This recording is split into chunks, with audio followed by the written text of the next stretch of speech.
Son las 5:30 de la mañana y yo, que no suelo maquillarme ni arreglarme mucho, en este momento me estoy empezando a arreglar un poquito porque en un rato voy a emprender una aventura diferente que me saca por completo de la rutina.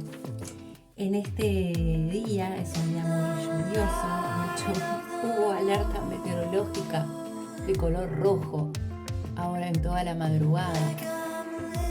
En este día oscuro, entreverado y revuelto, yo me siento súper entusiasta y alegre porque voy a hacer un cortito viaje internacional en el que me voy a encontrar con una persona muy querida y en el que vamos a hacer algo que tenemos planeado a escondidas hace meses ya, que tiene que ver con traer psicoeducación, acercar a la gente contenidos de una temática importante, pero hacerlo desde una mirada personal, además de la profesional. Los terapeutas también somos personas atravesados por vivencias y me emociona mucho la idea de poder compartir algo. Bueno, acá en otra etapa del viaje, ahora toca el barco, así que todos se imaginarán para dónde voy.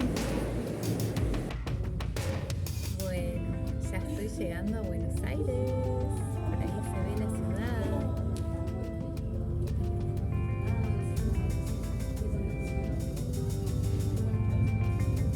Voy acá súper contenta, ilusionada. En un ratito voy a estar en la casa de mi querido Seba.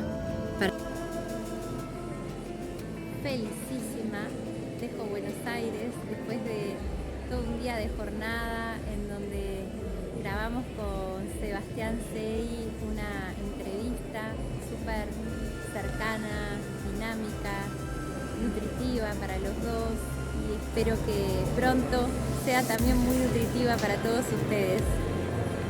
Gracias por acceder a esta entrevista, que bueno, es una oportunidad para que la gente también pueda conocer un poquito de estos temas que tienen que ver con el narcisismo, con las dinámicas que se generan tanto en familias como en vínculos de pareja, en relaciones de amistad también. Y bueno, qué impacto emocional tiene en las personas, ¿no? Entonces, lo primero que me gustaría preguntarte es, ¿cómo definís vos a una persona con estas características narcisistas? Bueno, capaz que lo que uno cree habitualmente es que son personas grandilocuentes, que se sienten superiores, ¿no? Pero en realidad tienen tantas formas de presentación, tienen tantas máscaras, hay distintos subtipos y además a veces una persona puede ir como pasando por esas distintas máscaras, ¿no? Pero básicamente yo creo que lo que más define es cómo te hacen sentir en el vínculo y cómo de alguna manera empieza como acercándose de una manera en la que te van como conquistando o seduciendo, que esto tiene mucho que ver con el tipo de narcisismo, porque puede haber un narcisista que, por ejemplo, te seduzca a través de la necesidad de que lo ayudes, un victimista, ¿no? No siempre la seducción es igual y vas entrando como sin darte cuenta, que a veces eso es como lo más sorprendente, y de golpe empezás a sentir incomodidad, empezás a sentir que hay cosas que no están bien. Muchas veces no sabes cómo explicarlas porque parte de lo que los narcisistas hacen justamente es generarte como un estado confusional. Entonces hay una etapa en la que decís, acá hay cosas que no están bien, pero no terminas de darte cuenta, ¿no? Claro. Realmente en lo que estás. Es como una sensación fisiológica. Sí, es una incomodidad. Que aún no no accedes a la información de lo que está pasando, una cosa así. Sí, tal Okay. cual. O te confunde porque hay señales mezcladas, también porque estas personas te van como envolviendo. Perdón. Llegaron las delicias. ¡Ay, qué bueno! Gracias. Las formas son variables, pero la sensación de incomodidad siempre está presente y de Ok. que hay algo como que no está bien, ¿no? Yo, lamentablemente he vivido de estas cosas, tanto en el plano familiar como de pareja, también en la clínica. A vos te habrá pasado, Seba, Totalmente. te pasará. Yo creo que nadie, podríamos casi decir que muy pocas personas zafan de haber tenido alguna experiencia, ya sea en lo familiar, que tal vez es más desconocido, ¿no? Porque como uno termina normalizando el funcionamiento por el amor, ¿no? El amor hacia los progenitores, hermanos. Tal vez en el ámbito de pareja es cuando uno despierta y ve que esa dinámica incluso se puede parecer a la dinámica familiar, ¿no? Me interesó mucho cuando hablaste de este tipo de narcisismo que por ahí no es tan, informado en las redes o incluso en las películas, ¿no? Que se enfoca más en el tipo de narcisismo grandilocuente, que consigue cosas. Y este otro tipo de narcisismo víctima, ¿no? Esta persona que está continuamente, por decirlo en términos burdos, drenando la energía, pidiendo atención, demandando, ¿sí?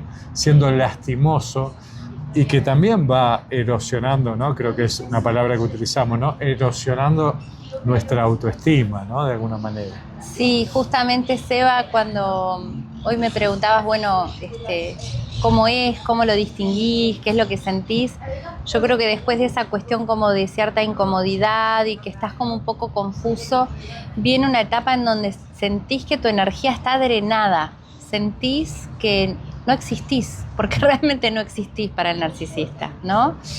Claro que acá hablamos de cuestiones donde ya hay un narcisismo patológico, porque en realidad rasgos narcisistas todos tenemos, Totalmente. ¿no? De hecho es una etapa constitutiva del yo.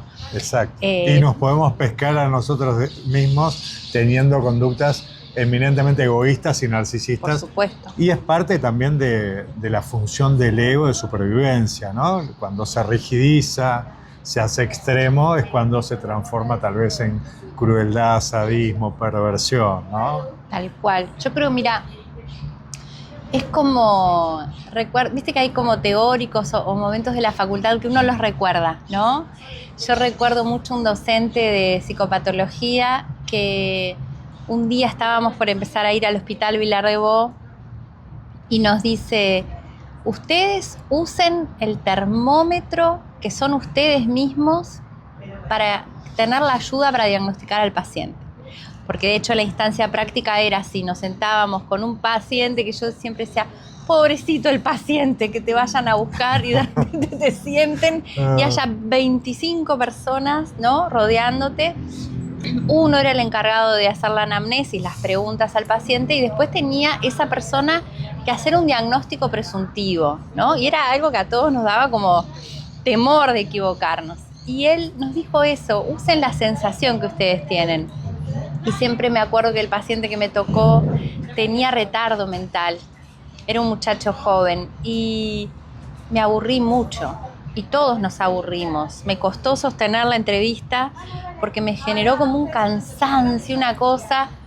Y realmente cuando uno se vincula con estos narcisistas patológicos, la sensación es esa, es no doy más, se me va toda la energía. Es como nada le alcanza, haga lo que haga, siempre todo va a estar mal, ¿no? Por Claro. más que yo haga el esfuerzo. Entonces creo que después de la incomodidad viene esa etapa de siento que no tengo mi energía para mí, me siento drenada, ¿no? Claro. Eso es como lo siguiente que uno Eso percibe. se repite en los dos tipos clásicos, porque pueden Sí. haber mezclas también, ¿no? Pero Sí. en las dos estructuras, el grandilocuente o el víctima, que drenan la energía y van socavando la autoestima, ¿verdad? Tal ¿no? cual. Como esto, como un proceso. Sí, es como que van anulando tu propio criterio. A veces incluso te tratan de estar loca, por ejemplo, ¿no? O intentan muchas veces este juego tremendo cuando de repente te dañan o faltan un límite o cometen un acto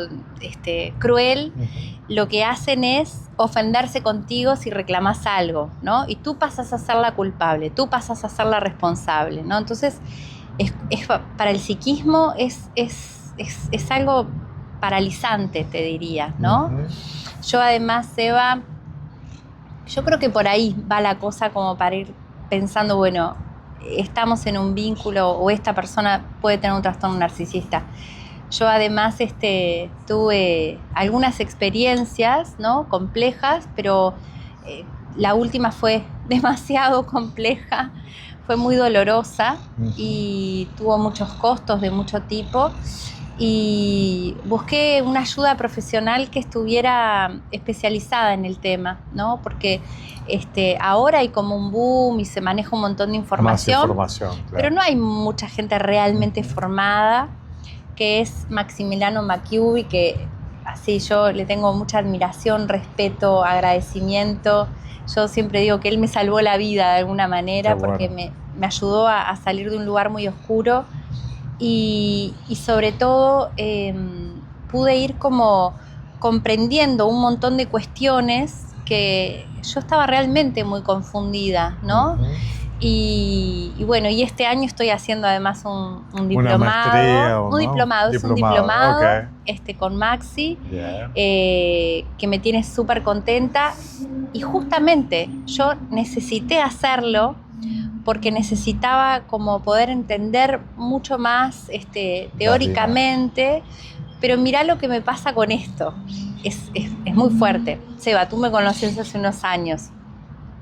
Yo no soy una persona que tenga dificultades para comprender las cosas. Yo en general logro aprender. Te has formado en un montón de modelos, sí, has hecho un montón de recorridos. No tengo, pero con las clases de Maxi me pasa que a veces hay cosas que veo que tengo que volver a escucharlo o volver a revisarlo, porque hay algo de mí como que no termino a veces como de entender alguna cosa que yo digo, pero estos conceptos, a veces vemos cosas que vimos en facultad, digo, pero esto yo lo sé, esto es básico.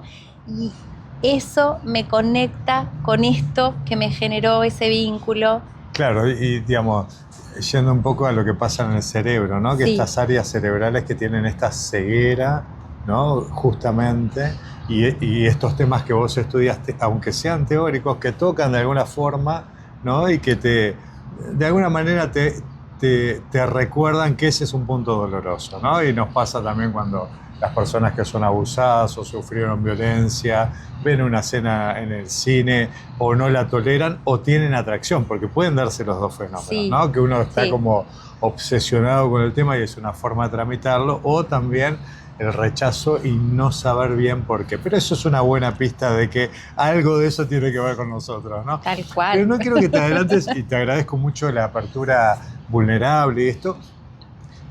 No quiero que te adelantes a todo lo complejo del tema y todo lo que nos podés aportar en tu experiencia personal, en tu formación académica. Digamos, bueno, todo habitualmente se nos da la información de que hay una primera etapa, ¿no? Que te hablan bombardeo de amor o una cierta adaptación. Algunos hablan de ser la media naranja, o que hay como un estudiarnos, ¿no? Como para comprender qué cosas son las que nos hacen sentir tal vez validados, tal vez vistos, ¿no? Digamos, y hay como una intencionalidad, ¿no?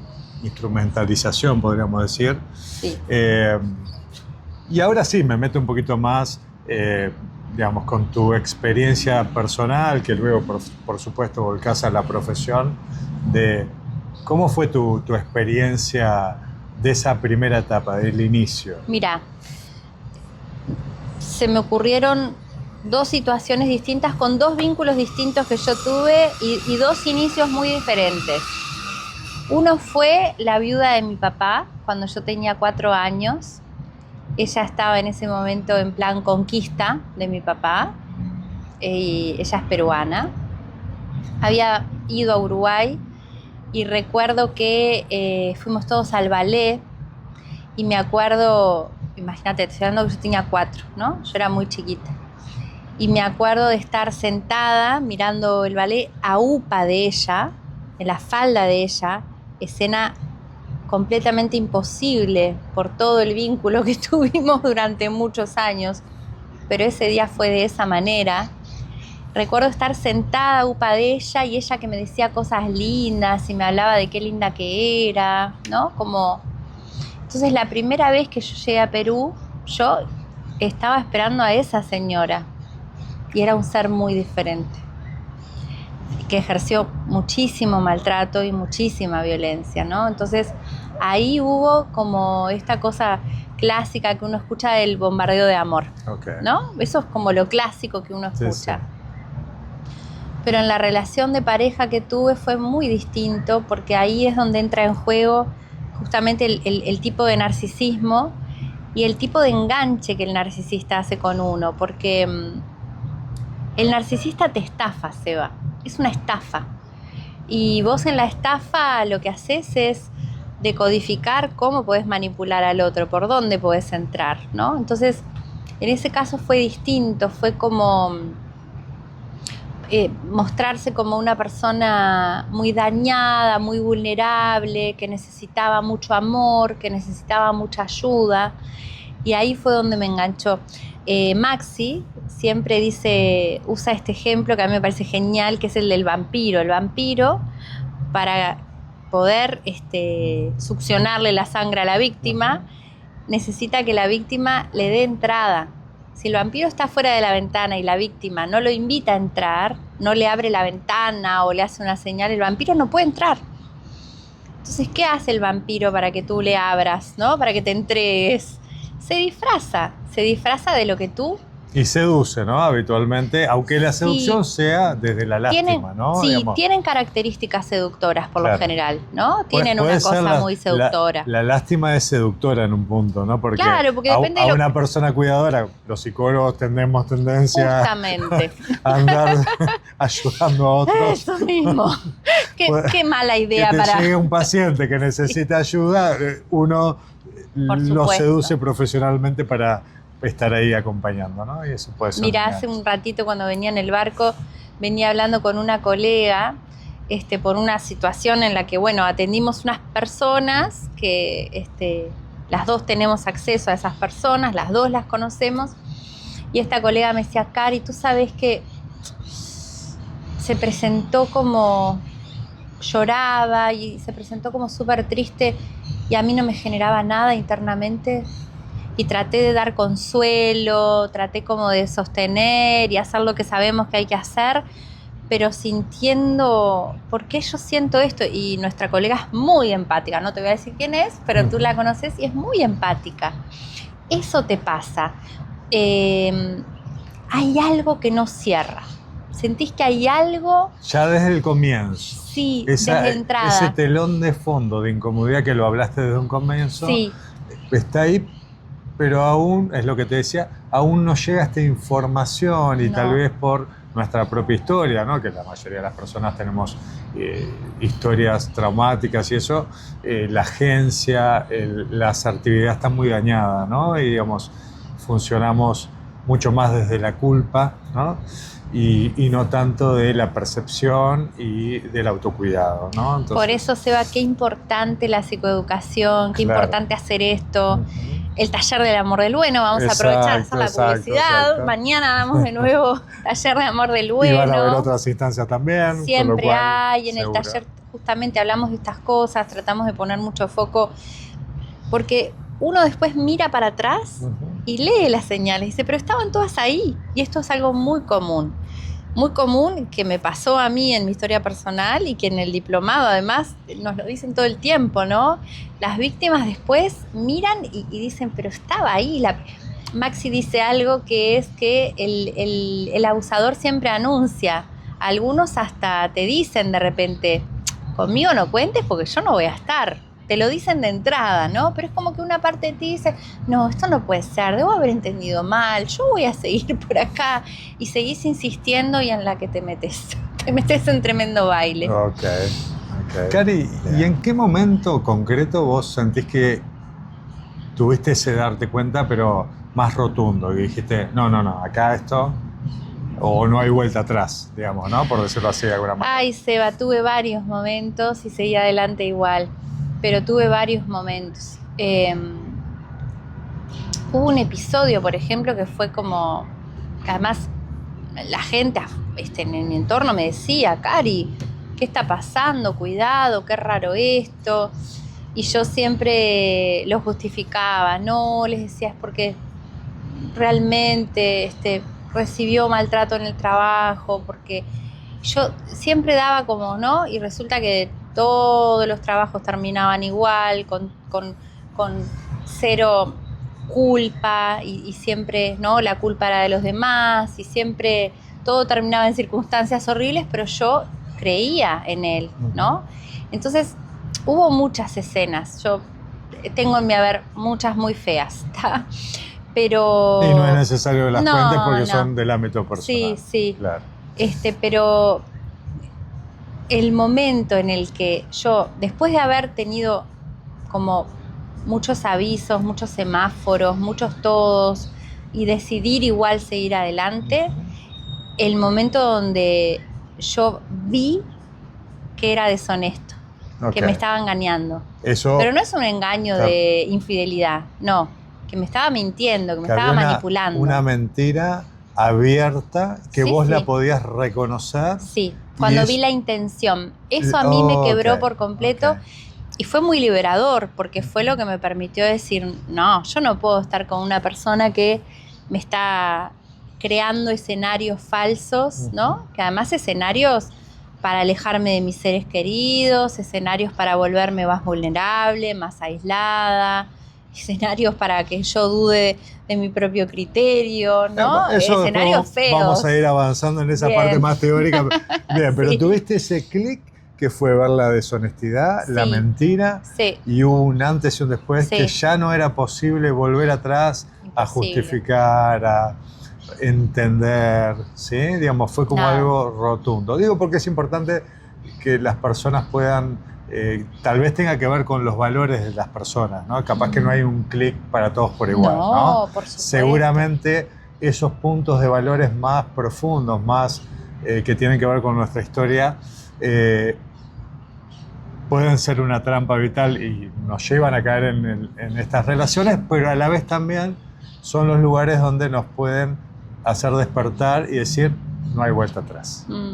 ¿Estás de acuerdo? Totalmente. Yo me acuerdo ahora de una paciente, yo hice un reel de esto y a raíz de ese reel volví a tener contacto con ella, hacía más de 10 años que no sabía de ella y fue re lindo porque bueno, yo la seguía teniendo presente, usé ese ejemplo para tratar de ayudar a otros y ella me decía, Cari, te agradezco tanto que cuentes ese pedacito de mi historia para que otros puedan ver, ¿no? Mirá la elocuencia de este hecho.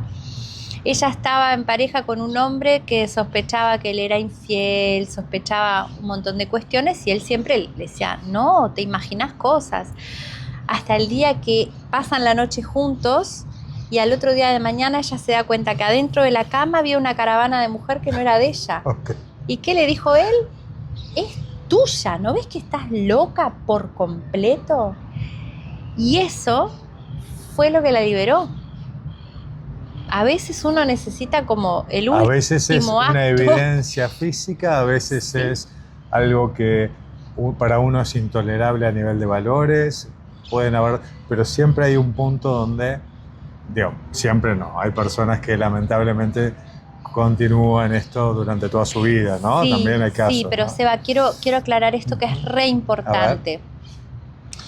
Si uno ve este hecho, el de la caravana, ¿no? Que tu pareja te diga, esa caravana es tuya, no es que estás loca, uno puede pensar que sería inadmisible que esa persona siguiera en ese vínculo o que dudara de sí misma.